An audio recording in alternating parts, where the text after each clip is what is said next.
Welcome back to our kind of bi-monthly reading series we call Caoilinn in Conversation, where we feature authors that call Ireland and the UK home, curated by the super talented Caoilinn Hughes, author of The Wild Laughter. Before we meet our guests, I want to thank you all for tuning in and encourage you to keep your cameras on, but mute yourselves until you're ready to ask a question. Use the raise hand function and Caoilinn will be happy to call on you. You can also type your question or comment into the chat and Caoilinn will pass that along to Natasha. You can purchase books by both of our esteemed guests through the links in the chat, and each book will come with a signed book plate. So let's get started here. Natasha Brown lives in London. In 2019, she received a London Writers' Award in the literary fiction category. Assembly is her first novel. It looks just like this. I got to tell you, when Caoilinn brought this to us, I was intrigued by the concept, and then I received the book, and it reads longer than this. This is a powerful book, and it's written sort of an essay fashion. Reminded me a little bit of Jenny Offal's work, and I got to tell you, I'm going to read it again in a week just to sort of let it wash over me a second time. You're going to love this assembly, and Caoilinn always, she suggests incredible writers. I'll get to that in just a second, but make sure to purchase your copy through the link in our chat, which Kristen will add in just a second. Natasha will be in conversation with Caoilinn Hughes, whose latest novel, The Wild Laughter, recently won the Royal Society of Literature's Encore Award for Best Second Novel. It was longlisted and shortlisted for a number of other prestigious prizes and is a perennial exile favorite. Her first novel, Orchid The Wasp, from 2018, won the Collyer Bristow Prize and was a finalist for 4 other amazing prizes. Her short fiction won the Moth Short Story Prize, the Irish Book Award Story of the Year, and an O.Henry Prize. She is the 2021 Writer Fellow at Trinity College Dublin. We here at Exile could not be happier with this reading series that Caoilinn has cultivated. She consistently chooses interesting and intriguing books written by smart and talented writers such as yourself. And Assembly by Natasha Brown is no different. I'm sure you all are eager as I am to hear Natasha and Caoilinn discuss this slim but powerful novel. So I'll hand it off to Caoilinn. Have a great show, you guys. Thank you guys for being here. And thanks everyone for showing up. Enjoy. Thanks so much, Javier. And it is love, just switching to speaker view. It is lovely to have you with us, whatever time of day it is, wherever you are. I am delighted to be doing this event for Natasha Brown's novel Assembly, which, well, novella, but it reads like a novel. I mean, I don't know, we can get onto that. It reads like an epic. And it's just out in the US, but it's been out for a few months in Europe. And on both sides of the Atlantic so far, it's been garnering a phenomenal amount of praise and coverage from people like Bernardine Evaristo, to an author I so admire, Elaine Castillo, and I've seen a few names I really admire on the in the blurbs preceding the book coming out, and then obviously in places like the New York Times, to the Daily Mail, to the Scotsman, to Oprah Daily, Vogue, and Seth Meyer. I'm a big fan of Seth Meyer, so that was really cool to see. He champions very, very cool books. The writer Diana Evans said of the book, I take hope from Assembly, not just for our literature, but also for our slow awakening, which is something. Ali Smith called it a quiet, measured call to revolution. And I'm just going to finally relay to you some praise from an author called Caoilinn Hughes. I practiced that. Chinyongi, I think. Apologies. He said, in this excoriating indictment of the white supremacy underpinning the office space, Natasha Brown shows us the triple bind under which Black British women live. How can there be wholeness in a society which demands so often that Black women melts parts of themselves down so the machinery can shape them anew? I've scarcely read a work of fiction which confronts me so clearly and viscerally with the nature of injustice in our contemporary moment. This is an important work from a writer I hope we'll be hearing from for a long, long time. And having watched a couple of interviews with you, Natasha, and read a couple of interviews as well, I've been completely blown away by your professionalism and poise in dealing with this really phenomenal response and applause. And especially since your events have been online, I've been kind of cringing for debut authors over the last couple of years because of my own experience with my first book. It took me 9 months, 12 months to figure out how to respond to questions that came up. And did you feel that pressure of needing to have a packaged answer to something that really, we make a novel, and the novel isn't paraphrasable. It is itself. It answers its own questions. Did you struggle with that at all? Absolutely, because I really felt the novel was the most concise way of expressing what I was trying to express. So then when you try and answer it in a question, it feels you don't want to go on for too long, but you don't want to kind of say something that doesn't quite sort of capture what you're getting at. So it was definitely a real, I think, a bit of a shock to the system to kind of have to answer questions on all sorts of topics. And it's great to get a chance to engage with the ideas in the books, but it does feel a bit terrifying, particularly because you have the conversation and then the conversation exists. It's immortalized on the internet forever. This is something that normally debut authors, you didn't have to go through before COVID. You at worst, you had a room of 10 people, at best 4, including your mother. You got to kind of, practice your answers on before, or figure out what you even wanted to say. I'm curious whether the North American readers have responded differently and have been asking kind of a different set of questions. But maybe just for our audience tonight, so they can get to know you a bit, perhaps you could let us know, when you began writing, how this book came into realization, maybe in your mind and then on the page. Sure. So I started it in 2019, and that was when I took a writing class sort of in February 2019, short story writing. I wanted to try it out. And it was really, I'd been doing a lot of nonfiction reading, and I'd really got into this question of, is language neutral, and sort of how can we talk about, I guess, some of the assumptions baked into language.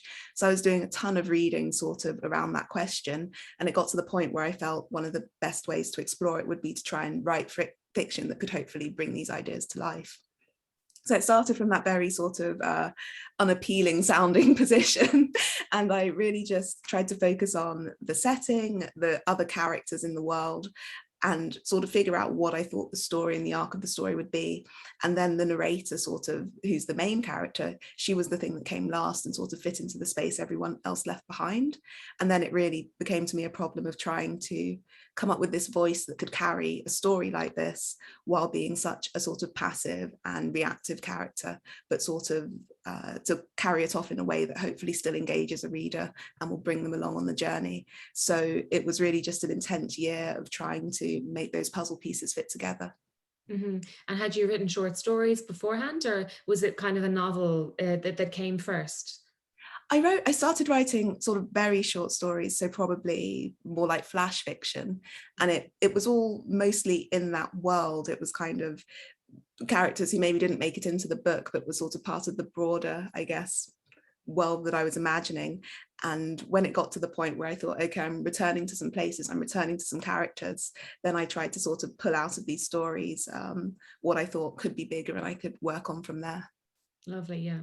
Yeah, because the plot of the book is fairly straightforward.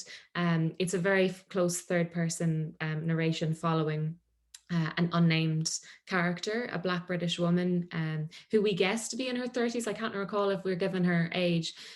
No, and she's done all the right things, according to herself, with irony kind of dripping off of those phrases. And she's working for an unspecified bank in London. And she's anticipating a party at her white aristocratic British boyfriend's family estate. In a non-specific British countryside. I'm always, so as an Irish person, so wary of the word British. I'm like, it could have been. I can't remember if the train journey was quite long enough. But at the same time, the book description tells us that the protagonist is considering the carefully assembled pieces of herself. I think probably some of our audience members will be thinking of Jordan Peele's film Get Out, which I read in a couple of reviews, jumps to mind. I think with the book itself, it's more with the description of the book that it will jump to mind. They're very, very different tonally and in every other way. But were there narratives that jumped to mind as you began writing this book and as you moved through it, or did you wish that there were more of them? I think in terms of the basic thrust of the plot, so the narrator traveling from the city out to the countryside to attend this party, I think I was sort of drawing on that trope in like the classics of the grand old country house and the party that brings everyone together. It sort of not subverts it, but kind of plays with it a little bit because we don't quite get that climax scene, but I was definitely thinking of that. Beyond it, I think I really felt that I was writing within sort of the expectations of, I guess, the genre, because one thing that I was really interested in was this idea of, I think one of the first lines on the blurb and kind of in every review is, it's about a Black British woman. And I think that sets up some narrative expectations that are interesting, that we sort of attach narrative expectations to an identity that way, and we don't necessarily do that with other identities. And I think as a debut, an unknown writer, I didn't have anything published anywhere else. It felt very much to me that I would have to conform to those narrative expectations that are sort of set up by my identity. So I definitely felt I was writing within that subgenre. But within that, I kind of wanted to play with the expectations a little bit. And I felt, because we sort of know the conventions that are set up when we're reading a story about a young Black British woman, it felt as though I could make it a bit shorter and almost kind of, I wouldn't call it satire, but I think I borrowed from satire in the way that I interacted with that genre. Yeah, and drawing on those stereotypes that will jump to mind, unhelpfully jump to mind, So the protagonist, she's an Oxbridge graduate who owns a Georgian flat in London, and she earns a shit ton of money, according to her boyfriend. And she, in the course of the novel, she enjoys albeit a joint promotion, you might say she's American dreamy, American dreamish. She says at one point, "I am everything they told me to become." And, it's so loaded that. There was a piece on page 5. And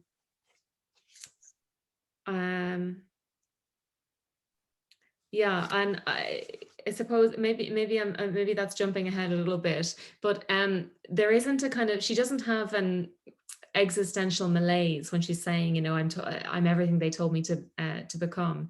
But there's this notion of success and what success can be from the outset of the book, and there's the impossibility of succeeding in a system that necessitates such forfeiture of self, such maneuvers and kind of maybe not with the protagonist, but in the world around her, kind of willful ethical blind spots, or conformity or homogeneity, and the support of also denial, supporting denial, allowing denial to exist.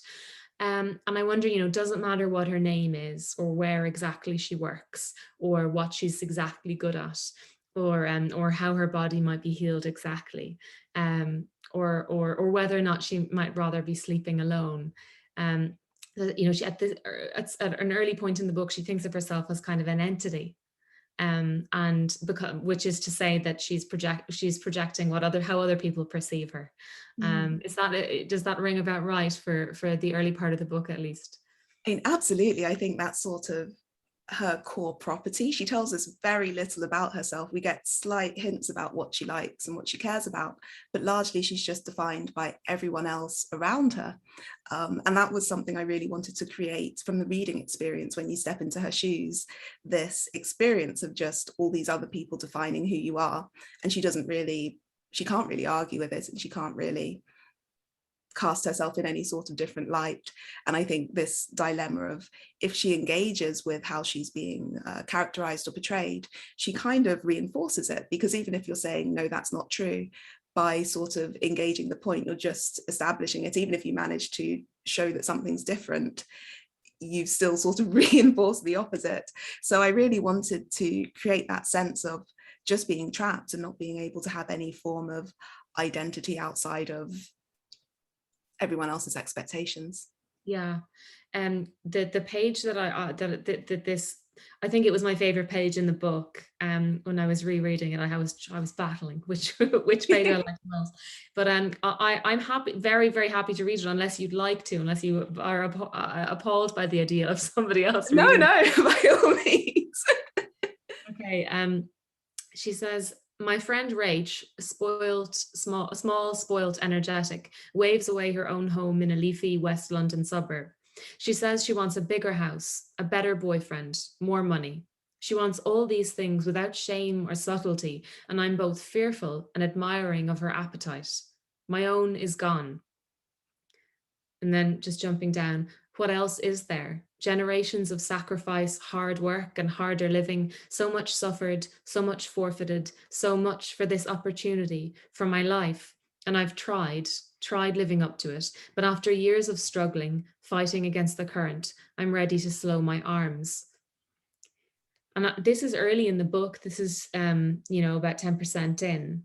And it's so devastating. And I wonder, at that point in the book, in writing the book, whether this was the characters, you were coming up against this as the characters' inability to conceive of or create some notion of wealth or success within this system, whether that an alternative exists to the success which she's ostensibly got, which her her friends aspire to. And were you negotiating through this character, as in, was she negotiating what success might look like, is there any other guises for it, because I think the novel asks this, but I'm wondering about the distance between the protagonist and the novel. Yeah, I think Rach and how she's characterized there is such an interesting foil for the narrator, because Rach has sort of chosen this. We get the sense she doesn't have to do this job. She could kind of be like the boyfriend and just faff around a bit, really, and everything would work out fine. This is something she actively wants to do. She likes being this sort of lean-in, career-driven type, and she's relishing it.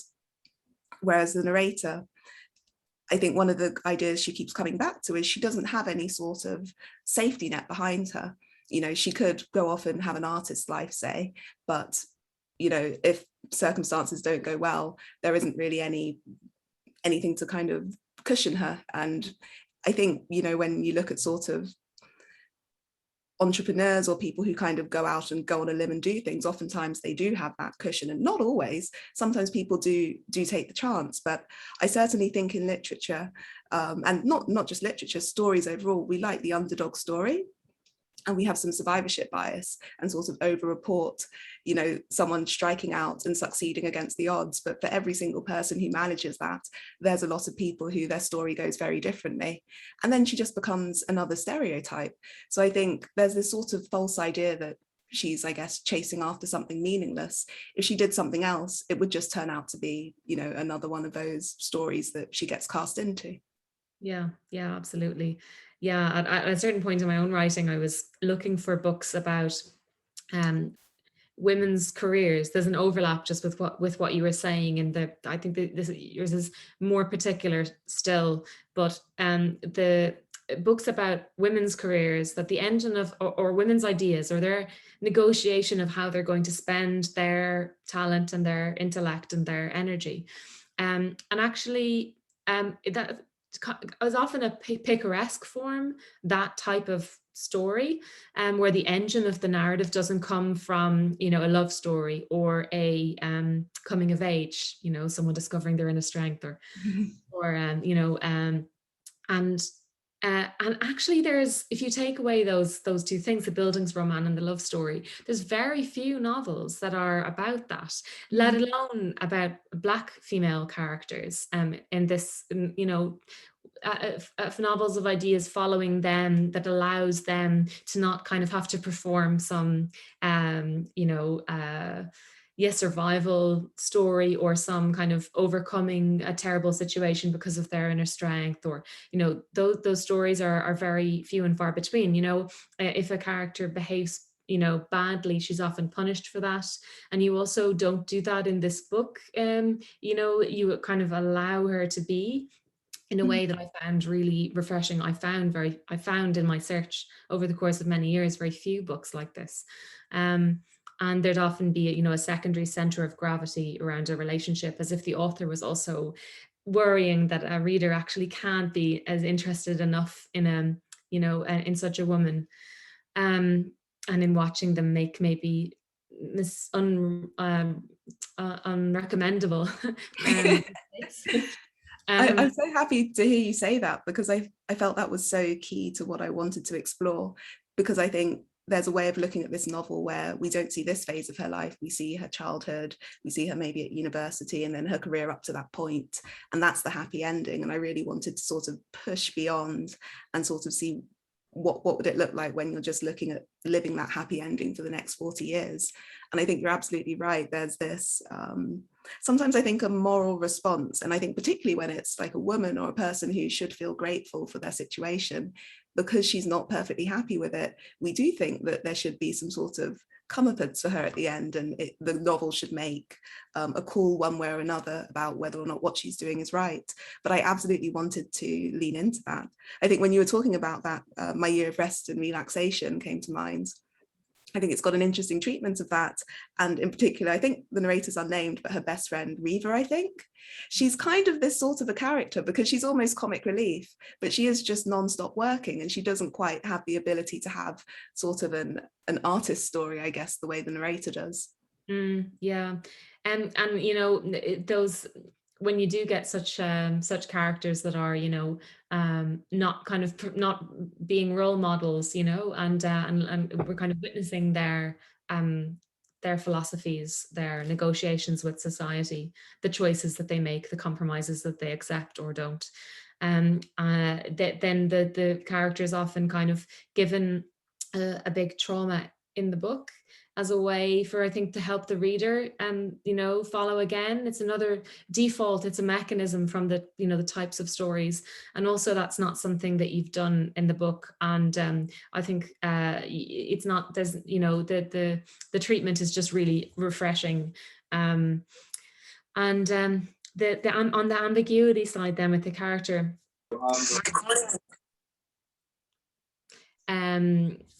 there's I have another note to say, to read something. But we watch the narrator at a few points basically turn the other cheek in a way, that she allows herself to be, you know, talked over or objectified or bullied even. And we don't know how much of what's on the page she says aloud. And we imagine, I guess, very little of it. And I, you know, I read that as a scathing critique of of neoliberalism, and of the, you know, inequality of opportunity, the fallacy of meritocracy, in that it shows how just in order for her to keep achieving the opportunities, she has to, you know, she does have to carefully negotiate these social strata in a way that that is kind of subtly or not subtly self-compromising, but it isn't in this traumatic vein. It's so realistic, and it's the compromises, you know, are on kind of large level on her humanity, on her rights, but also kind of on subtler levels, on, you know, what sort of a relationship she's willing to be in, as a kind of level of coziness, or as a level of you know, filling what would otherwise be a problematic absence according to society. You know, of course, that then suggests that such a type of success, the success that she's achieved, you know, in the book, isn't desirable by anybody. And is that something that you felt was is that something that I'm reading into the book because I'm particularly interested in that, or was that something that she was pushing at herself in the narrative? I think absolutely that's in there, and it's an interesting point with the boyfriend, because I think her relationship with him sort of helps legitimize her to her colleagues and vouches for her.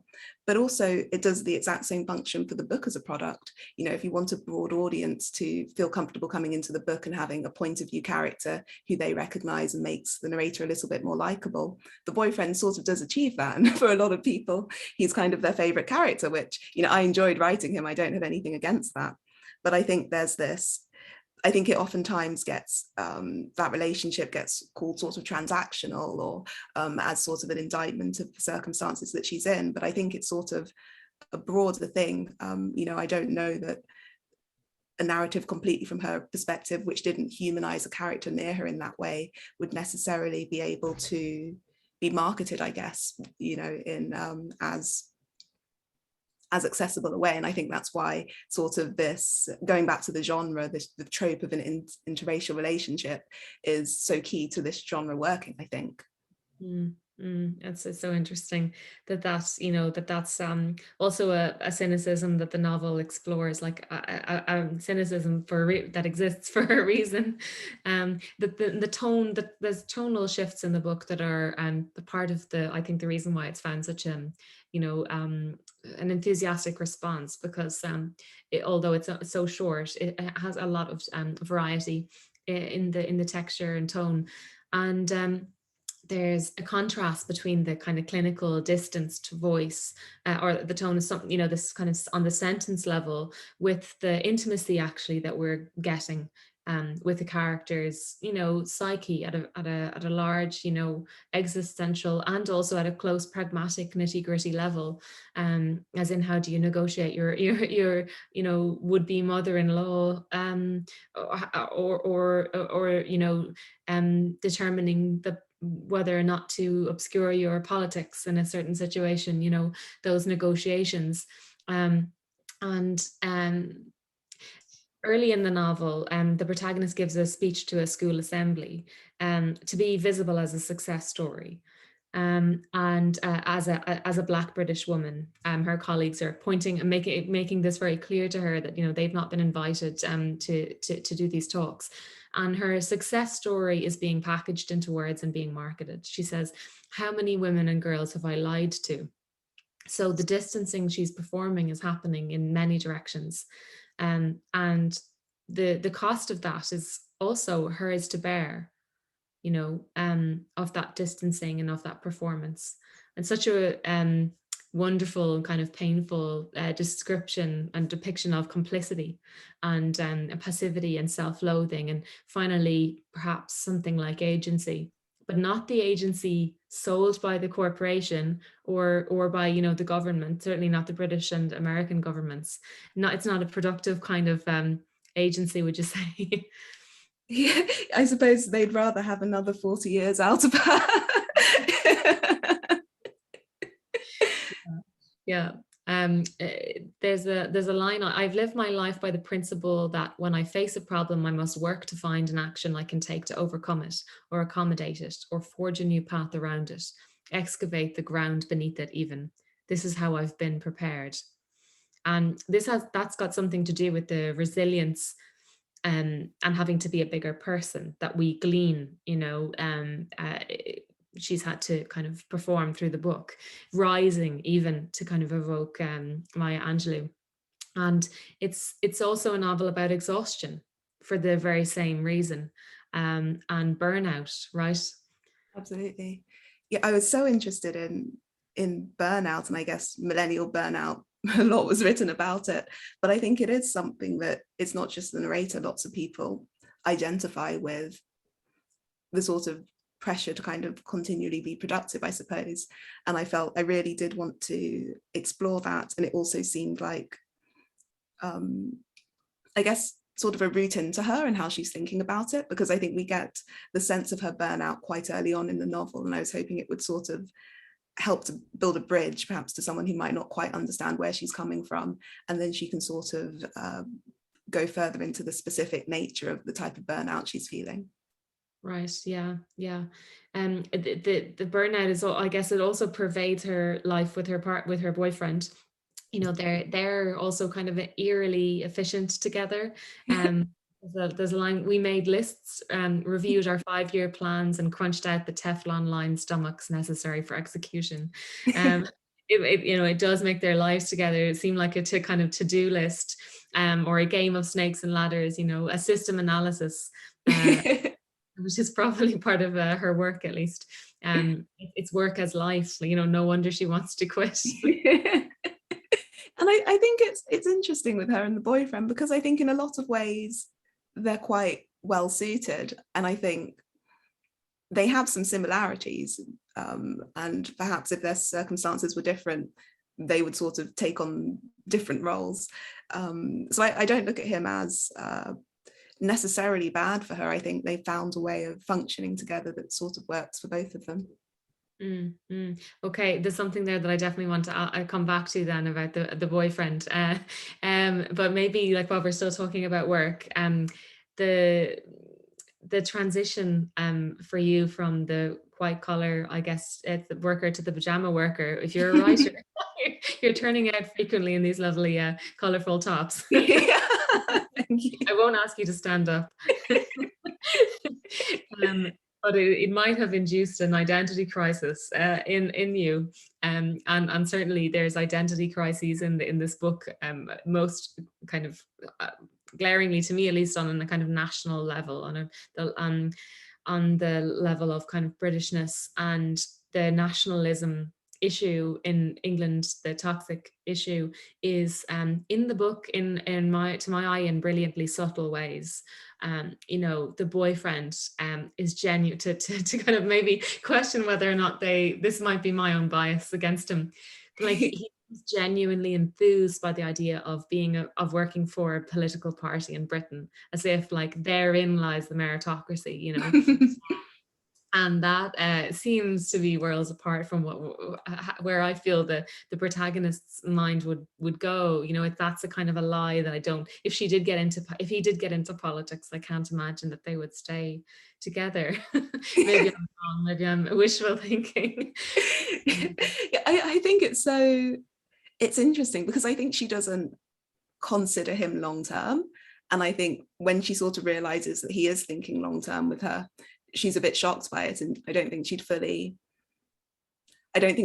thought about the consequences of being in a long-term relationship with him. I think it just sort of happened. Right. Okay. Yeah. Yeah.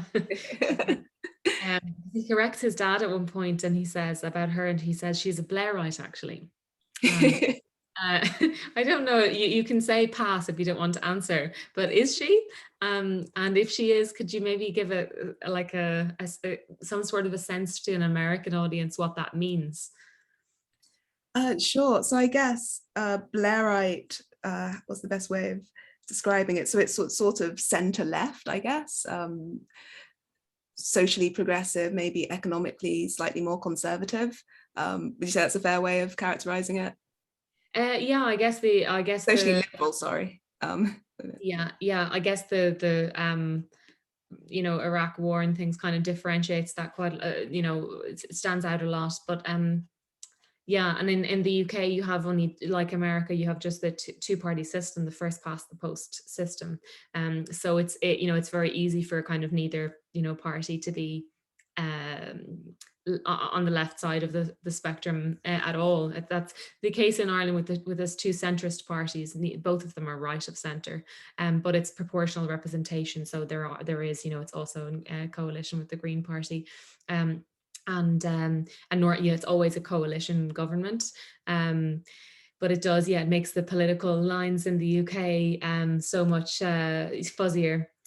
But it's interesting that this is kind of one of the specifics that comes up about their affiliations in the book. You know, it suggests that he's not a Blairite, you know, and it makes me, you know, I'm interested in that. I love that scene, actually, because I feel the father assumes that she's going to be incredibly left, just sort of from looking at her, really, or the boyfriend sort of assumes she's taking on, I guess, this centre-left position, which I think he somewhat admires.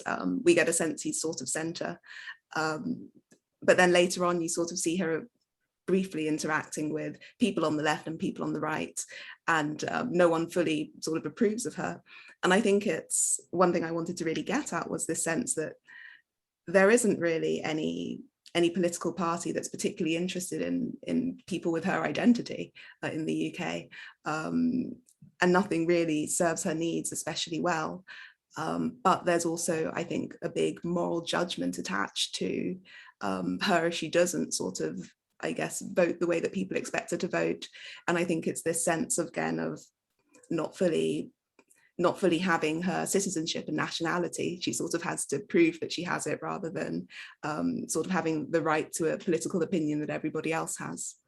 Right. Yeah. It's interesting, and I like that kind of. It's an unexpected political stance for her to have, maybe, or at least there shouldn't be any expected. But I don't know if she would agree with how any of them classify her, but I think it's interesting that the boyfriend probably thought about it a bit more, based on what he assumes just because of her job. Right. Yeah. On the, I guess, tangentially on the national identity question, I read in an interview you mentioned that there's no Black English option to tick, in the drop down menu. And that was kind of an eye-opener to me, perhaps embarrassingly, despite being somebody who thinks about the union a lot. I lived and studied in Belfast for 5 years, and for other reasons, but Black Irish as a category, and the category in the drop-down menu is kind of finally beginning to exist. But obviously people have held that identity for a long time privately, but they haven't necessarily been able to do so formally. It hasn't been recognized, specifically.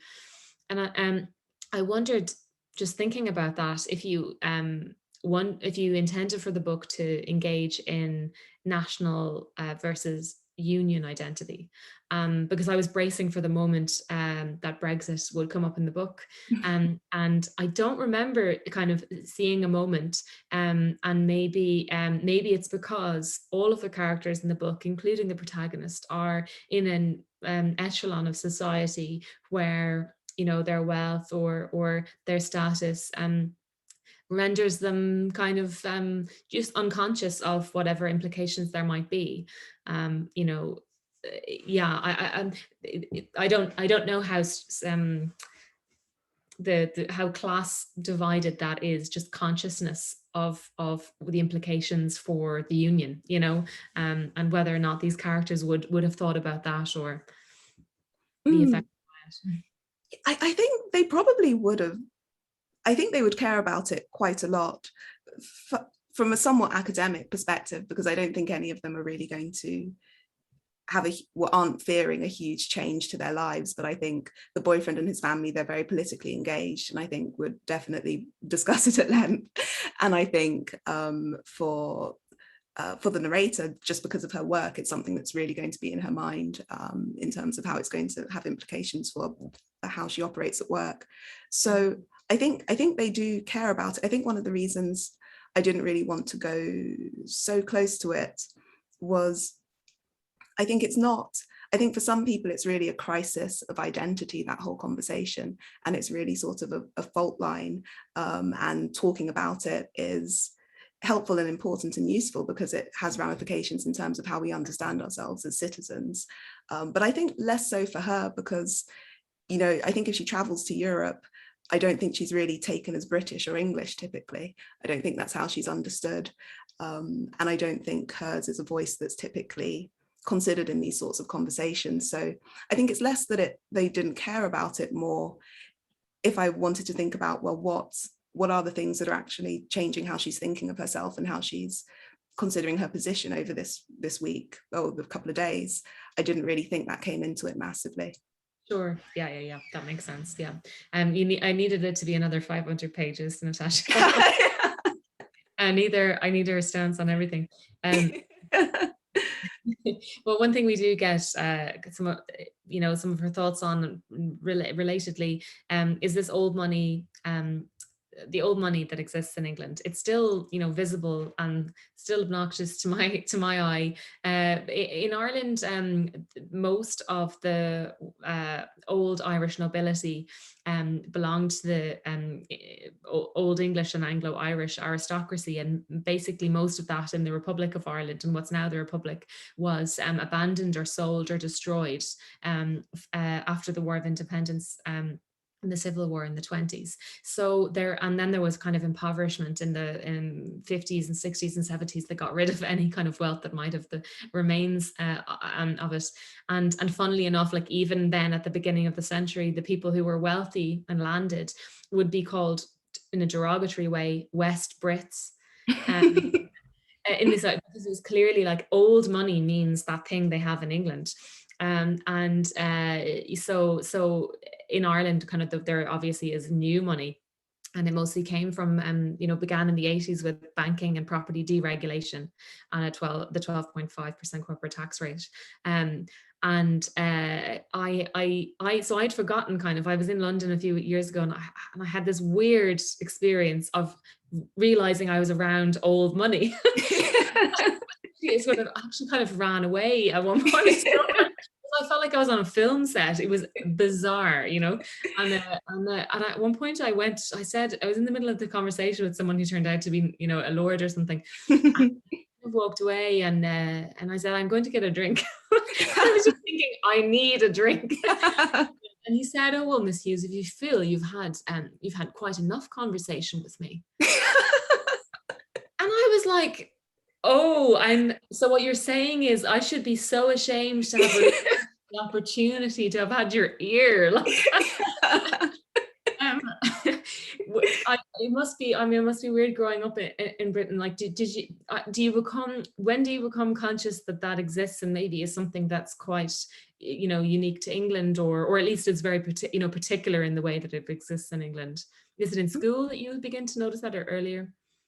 Well, I think for me, and you know, I grew up in London, it wasn't really something I knew until I went to university, and then I started to meet those sorts of people, and I think it was odd, because I think these were characters in books to me, like this sort of class of people, and to sort of see that they were real, and also, I guess, get a more subtle view of how, I guess, these sorts of family dynamics operate, because certainly with the boyfriend's family, we get a sort of hint they're kind of like the landed poor, not exactly, but they're not, they sort of make claims on the standing of their family, but you know, they're not directly titled, and they have jobs, and the father does seem to be sort of scheming a lot about how to keep sort of his family relevant.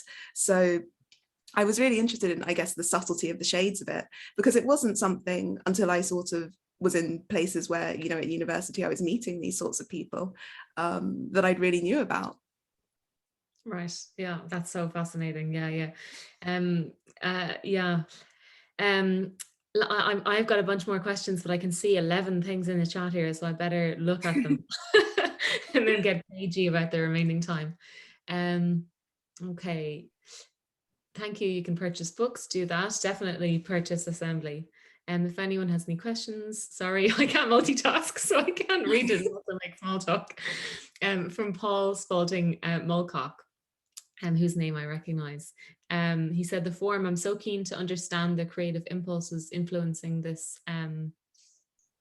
architect. The form, I'm keen to understand the creative drivers at play. Please, the multiple attempts to pose my question. So I guess maybe he'd like to hear something about the fact that the form, and I do have a question on that, talking about form at a certain point of the novel, you know, becomes essayistic almost, and there's a bell hooks reference in the text, and yeah, maybe if you can just talk about that process of kind of allowing the novel to move away from presenting and furnishing the fictional world, which is, you know, a certain sort of labor, and doing a different kind of intellectual labor. There's an argument and observational portrait, you know, that comes up. Yeah, I think it was definitely something I was thinking about with the narrator. I see her character arc as sort of her becoming the narrator and moving from a passive character in a story to actually having a voice and directing the narration, directing our gaze, and engaging in a critical practice. And that bell hooks quote and the essay it came from was really key in how I thought about the novel as a whole and its structure, because she talks about sort of from, I think she's explicitly talking about publishing, I think it was about 20 years ago, there's an expectation that Black books focus on a concrete gut level experience. And she argues that that's dehumanizing. I mean, it reduces Blackness to an essentialism and these sorts of very physical experience-based, I guess, type of stories. And she talks about how we need new art forms or new forms of cultural production that marry critical analysis with storytelling in the form that they're in. And she makes the point that she thinks those would be commercially viable and are important in terms of enabling Black people to have conversations and have complexity in their depictions. And that was absolutely something that just sort of spoke to how I wanted to approach this. So I think towards the beginning, it's more of a standard, perhaps vignette or fragment style narrative, and we sort of understand the type of story that we're getting. And then towards the end, once she leaves this garden that she's in, I really wanted that to be the pivotal moment where she takes over as the narrator and she starts arranging things how she wants to. And, you know, she puts in figures, figure 1, figure 2, and analyzes things that way because that's how she thinks about things. And I wanted her to have the freedom to do that because I think her story can sometimes seem a bit frustrating because it seems quite flat. But to me, it's in the narration that she has her growth. Yeah, absolutely. Yeah, no, it's very, and it's confronting in a way that is feels very honest, like on a certain sort of generosity, you know, especially because she's become in her subtle way, she's almost creating this distance around her all the time, even, you know, by anonymizing herself to the reader. And so that feels like then a burst of generosity. There's another question from Grania Murphy, who said, the narrator's distant voice powerfully portrays her exhaustion with every system she's having to live within. Was it difficult to hold her in that space? Did you have an urge at any point to make things better for her as an individual, even though that would have cost the novel? No, I don't think ever to make things better. Sort of from the moment I heard her voice and I got a sense of who she was, I knew how her story was going. So I just felt I had to try and get it there in a way that it would make sense to a reader and it would feel earned. But it definitely, writing her, I would sort of set aside, you know, a day or two when I'm going to write. A lot of things I'd write in the third person first from other characters' perspectives, then I'd revisit them and write them from her perspective. And I'd set aside time to do that, and I'd find it really emotionally draining because she is in a bad frame of mind, to be honest, and she's not very happy for the course of the novel. So it was quite heavy to get into it, but then I quite liked rewriting her too, because that's when I could come back in and put her sort of little bits of humor, the kind of tiny bits of snobbery that she's got, kind of the quirks of her personality. I could layer those on top. Nice, yeah. And I guess on that, your process of writing, Simon Chase has a question. He said, you mentioned taking a short story writing course. Besides this course, are you self-taught? No, well, I read a lot of craft books as well, I would say.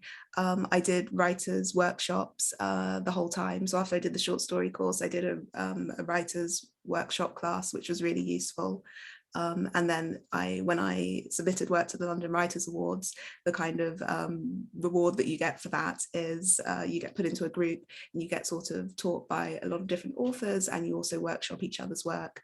So the whole time I was getting a lot of workshopping essentially on my writing, which I find just so useful, because particularly when you have a wide range of people reading you, for me, it's really useful to see how things are landing and understand, was that the effect I wanted to create, or is it not quite what I was trying to do?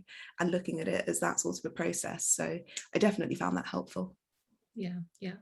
And earlier on when I read a little section and I said it was my favorite, I was actually reading the wrong page. Sorry, because you might have been like, well, that page is good, but it's not the best page.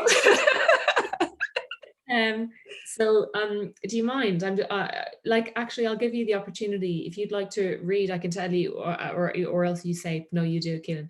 But it's page 16 from my mother to from here on page 17 to Meaning and Memory. If you have the American edition in front of you. I don't actually, I've only got an old proof.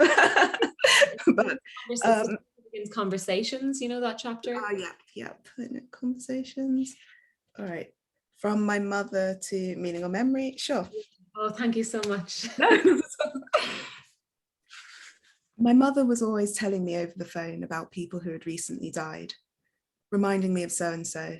Of course I knew her. Remember she used to stop by with her niece? Sweet girl, you two were friends. Yes, her. Well, she died last week. Isn't it terrible? I wasn't sure why this conversational habit bothered me so much. It wasn't gossipy. There was no malice. In fact, these frequent reports felt propelled by an unspoken loss, an exhaustive proof that we, whatever it was that bound us all together within the first person plural, were not surviving. I decided my complaint was mainly formal, the setup and punchline structure she employed, making me remember knowing, invoking memories of a person, of a life, then unveiling the death. It induced a roller coaster lurch within my solar plexus, tinged with a guilty numbness as I considered the absurd luxury aesthetic of my company healthcare provisions, the screenings, preemptive tests, and speedy follow-ups that sustained life. I knew that we, the children who remained, would do so with weakened bonds. No common country or culture linked us other than British, which could only be claimed hyphenated or else parenthesized by the origins of those whose deaths our mothers detailed over the phone. It was survival only in the sense that a meme survives, generational persistence without meaning or memory. Oh, I got the shivers. Just it's such a beautiful section. Yeah, like that is really, really extraordinary. It just rings so true. I have nothing to say about it except just to draw your attention I hope that you experience some joy writing that, because being able to put something in words in a way that is otherwise a feeling, it's really gorgeous. Well, thank you. I just there's one little last thing I can say, unless there's any other questions from the audience, but there's a point at which it's the narrator says, "I will be watched. That's the price of admission." And I couldn't help, because I guess the meta qualities of the book, and wondering if promoting the book feels anything like speaking to the assembly, as your protagonist has to do, or is it important to celebrate the success precisely because it's not a struggle story, and which is its own oppressive type of performance, as I think we already mentioned. Yeah, I think talking about it is, I really, really enjoy that actually, because you really get a chance to kind of tease out the ideas, and it's so wonderful it kind of feels like a mega version of workshopping, except you can't go back and change it when you want to, but just understanding how it landed and what people saw in it. I just find that really, I get so much out of it. I think it was more the meta aspect of that I was thinking about, was the sort of discourse around it, when it's not so much of a conversation and it's more the judgments of, I was speaking to one journalist who was telling me, what she was doing was illegal, she shouldn't do this, and that kind of judgment call that I know, of course, has to happen. Books are to be assessed, and I think that concerned me a bit, because I was worried that, I want to be able to try and tell this woman's story, but the price of that is people who aren't very happy that it's framed in this way will get to express that unhappiness, and that's, I guess, the cost of putting out a book. And I think definitely the positives of it will massively outweigh the negatives. But no, I think conversations like this are the massively positive side.